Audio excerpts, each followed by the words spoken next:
Boa tarde, meu amigo, boa tarde, minha amiga. São 12 horas e 36 minutos. Muito obrigado a você pelo carinho da sua audiência, você que acompanhava ainda há pouco o Câmera 13 com a Conceição e com a Socorro Sampaio. Muito obrigado por você estar conosco na sintonia da Band Amazonas. Olha, hoje nós teremos uma entrevista, como todas as quartas-feiras nós fazemos.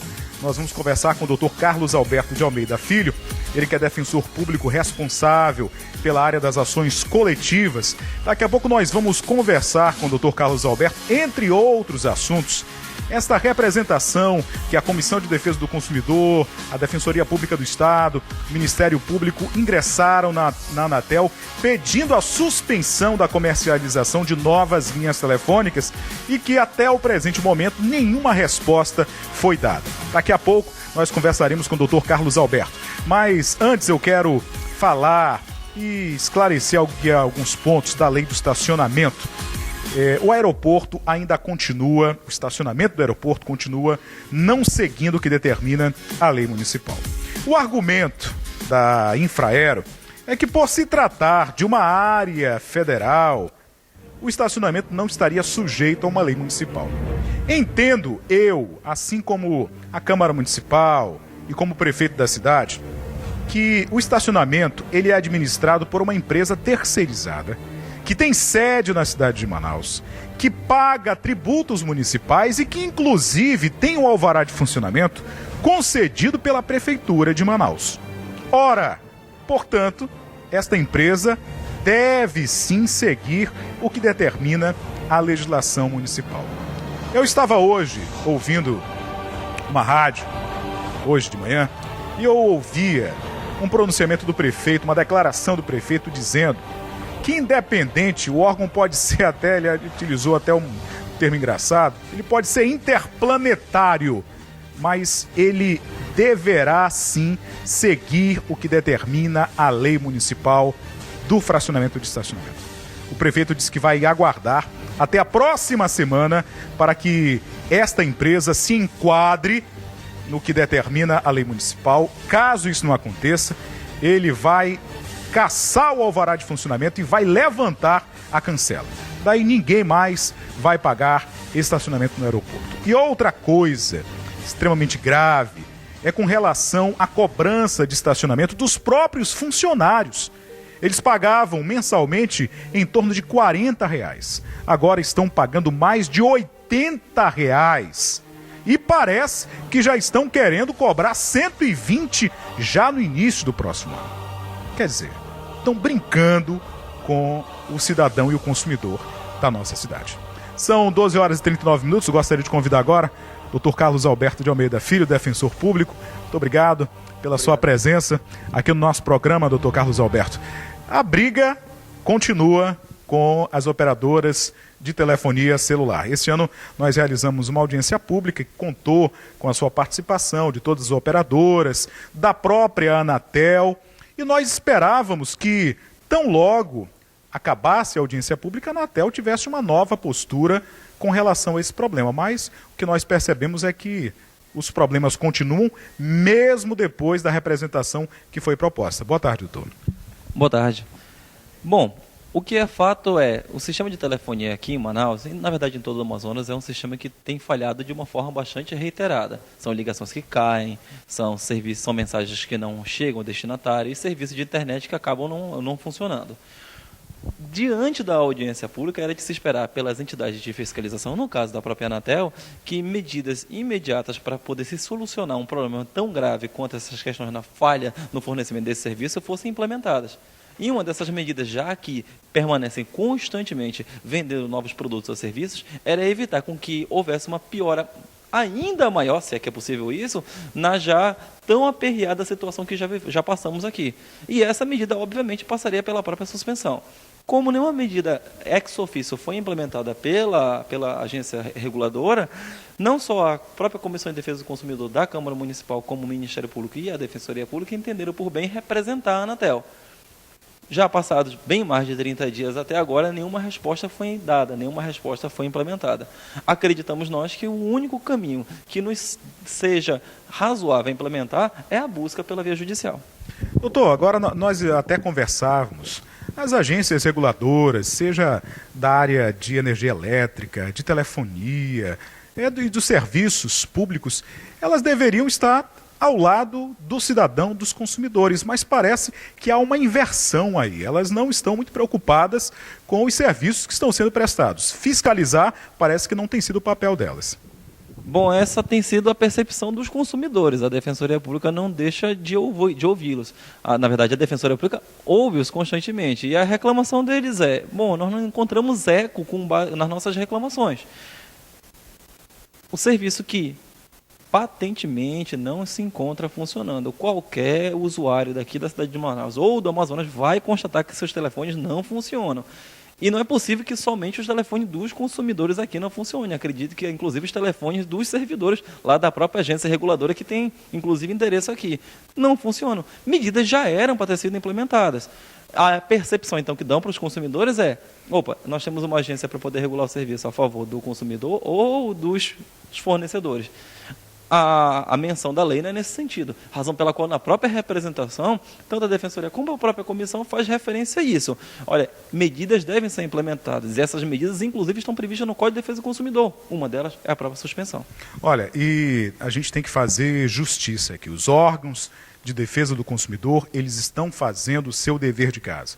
A Câmara Municipal, juntamente com a Defensoria Pública, com o Ministério Público, agiram nesse sentido. A própria Assembleia Legislativa está com uma CPI aí em todo o Estado, verificando as condições da telefonia celular. Quer dizer, os órgãos de defesa do consumidor, eles têm feito a sua parte no sentido de que o consumidor que paga uma telefonia, e muitas vezes uma telefonia muito cara, tenha qualidade nos serviços, mas tanto as operadoras quanto as agências fiscalizadoras parece que não estão muito preocupadas nesse sentido. Essa ação que está sendo preparada, inclusive agora eu fiquei feliz com a notícia que o senhor me passou, porque a Comissão de Defesa do Consumidor da Assembleia também agora entra nessa guerra conosco para pedir a suspensão dessas linhas, não é isso?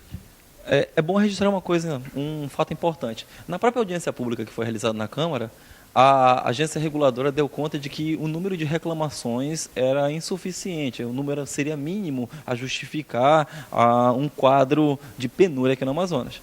Bom, com a atuação de diversos órgãos do consumidor falando sobre o mesmo problema, com a própria CPI andando por todo o interior do Amazonas, detectando que a situação que acontece aqui em Manaus acontece em todos os municípios do interior do Amazonas, não é possível que ainda a agência reguladora permaneça inerte diante dessa situação. Então, sim, a via judicial é a via que deve ser buscada.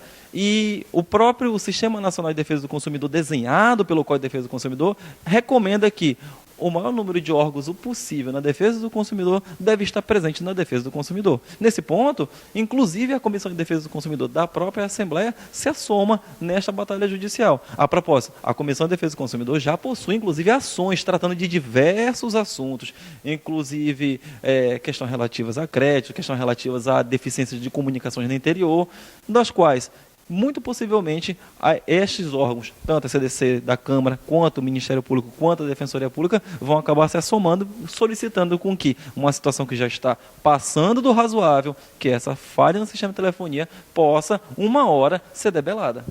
Sem dúvida. E, olha, é incrível como, isso a gente tem conversado, você não consegue estabelecer um contato com uma pessoa sem que você seja interrompido por diversas vezes. Você inicia uma ligação, você não consegue concluir o que você quer conversar com a pessoa e por incrível que pareça, as operadoras elas já estão preocupadas, doutor Carlos Alberto, já com a tecnologia 4G.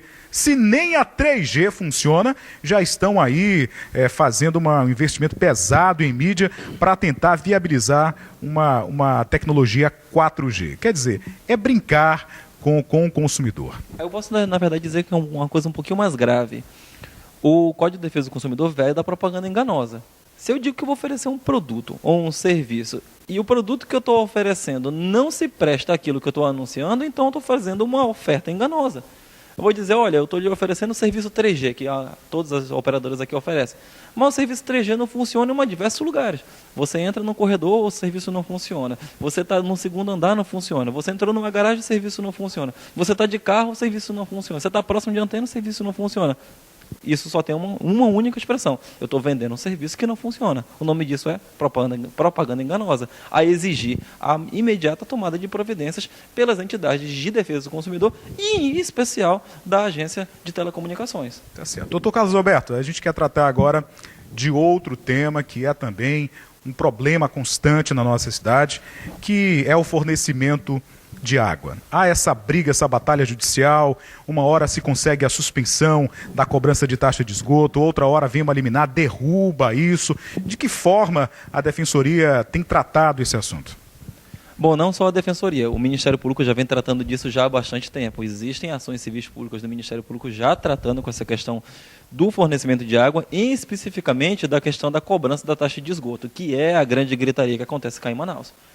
Ontem mesmo estive visitando uma comunidade na Cidade Nova 5, núcleo 23, e a reclamação dos comunitários é que eles estavam fazendo o pagamento da taxa de esgoto sem que o serviço de esgoto fosse oferecido.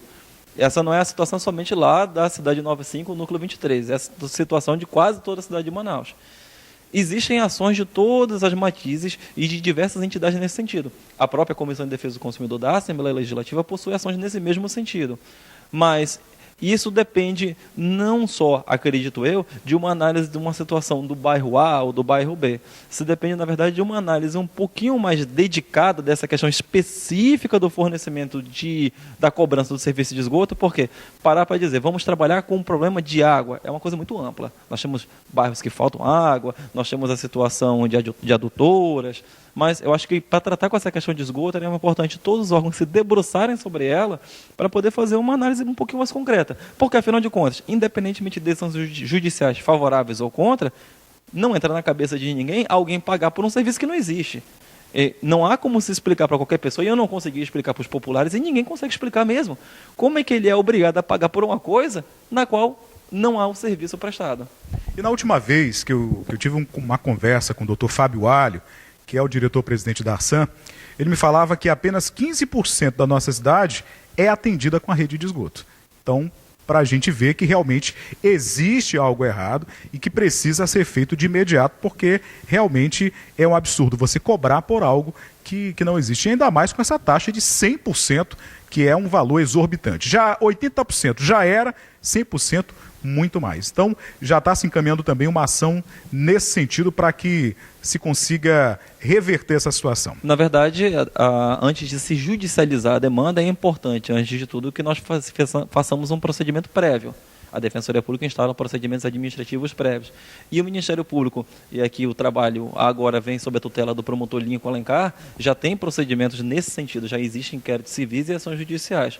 Acreditamos que, nesse ponto, a união em prol do consumidor faça força. É importante todos os órgãos se debruçarem e verificar. Olha, não é mais razoável que se admita com que um bairro ou toda a cidade fique pagando por um serviço que não existe. Sim, a Defensoria Pública já inicia os trabalhos ainda essa semana, mas isso vai depender de uma coordenação. E, principalmente, já vemos trabalhando já com o Ministério Público, por exemplo, com relação às questões das adutoras, notadamente lá no bairro da Compensa, já o promotor Lincoln já vem fazendo um trabalho primoroso com relação a aquela questão específica, o que não exclui também o trabalho que ele já vem implementando com relação à própria taxa de esgoto. O senhor até se antecipou, era a pergunta que eu ia fazer ao senhor agora. Como é que está o andamento da questão do rompimento das adutoras, em especial Rua das Flores, ali no bairro da Compensa, onde diversas famílias tiveram prejuízo de ordem material, enfim, foi uma situação extremamente desagradável. Como é que está o andamento dessa ação, doutor Carlos Alberto? São duas questões ali. Uma questão de natureza individual sobre o prejuízo de cada uma das pessoas e existe uma questão nitidamente coletiva. Tanto a Defensoria Pública quanto o Ministério Público instauraram procedimentos nesse sentido. E é bom de se lembrar, foi realizada já, inclusive, audiências públicas para tratar sobre aquela situação. Bom, o procedimento coletivo a apurar o rompimento de adutoras foi ampliado pelo Ministério Público. O promotor Lincoln entende que tratar somente do rompimento da Rua das Flores não é o razoável frente à situação de rompimento de adutoras em toda Manaus. logo depois do início do ano, pelo menos outras 5 ocorrências aconteceram. E um procedimento já instaurado no Ministério Público acabará desembocando em uma audiência pública para discutir essa questão com não só fornecedores de água, como demais fornecedores de serviço.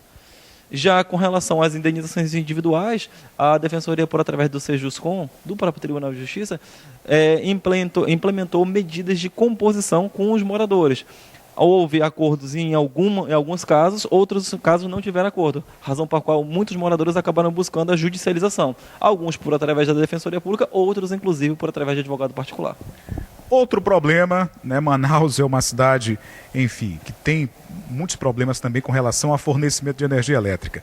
Na semana passada, nós convidamos a empresa Amazonas Energia para mais uma vez, pela enésima vez, prestar esclarecimentos sobre a queda de energia elétrica e a falta de fornecimento em toda a cidade, em especial, nitidamente, nas zonas norte e leste da cidade. As justificativas foram aquelas. São as intempéries, é a chuva, é a incidência dos raios, é a questão da ventania, os carros que colidem com os postes, enfim.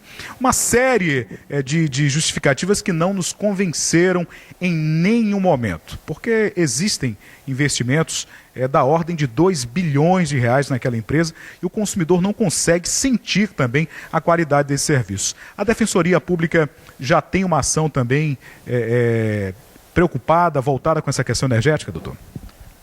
Temos duas. Não só a Defensoria Pública, a Comissão de Defesa do Consumidor da Assembleia e da Câmara, a última, inclusive, com a presença do PROCON e o Ministério Público. Entendemos os órgãos de defesa do consumidor o seguinte, que independentemente das questões atmosféricas nossas, a gente não pode esquecer, a gente está no Amazonas. O Brasil, para efeitos de conhecimento, é o país com a maior precipitação de raios do mundo. E o Amazonas, do Brasil. Então, se você está fazendo fornecimento de serviços cá no Amazonas, você tem que saber que é risco do negócio, saber que cai raio aqui. Então, a justificativa de que cai raio é motivo para cair energia é uma justificativa que desculpa popular, que não cola. Então, vai acontecer isso mesmo, então se eu estou prestando serviço aqui, eu tenho que estar preparado para isso. Agora, é óbvio, os órgãos de defesa do consumidor entendem que não dá para evitar com que a energia caia. Existem situações, obviamente, que são situações extremamente drásticas que vão acabar acontecendo nisso. Houve uma época aqui, recentemente, onde ventos de mais de 100 km por hora assolaram parte de Manaus. É razoável que se entenda isso. O que não é razoável que se entenda é a queda de energia para toda uma cidade. Tá? Os sistemas de energia eles devem ser feitos de forma a conter os locais onde aconteceram os curtos, onde aconteceram os perigos. Porque se você imaginar que um poste pode ser derrubado por um carro vai gerar apagão, é a coisa mais simples do mundo imaginar dar apagão aqui em Manaus. Qualquer terrorista do mundo afora pode chegar e dizer, eu vou dar apagão em Manaus, eu derrubo um poste, pronto, apagão na cidade inteira. E isso não é razoável. Uma casa, que é uma casa mesmo, possui sistemas de contenção, onde se por acaso a energia da cozinha cair, não caiu do resto da casa.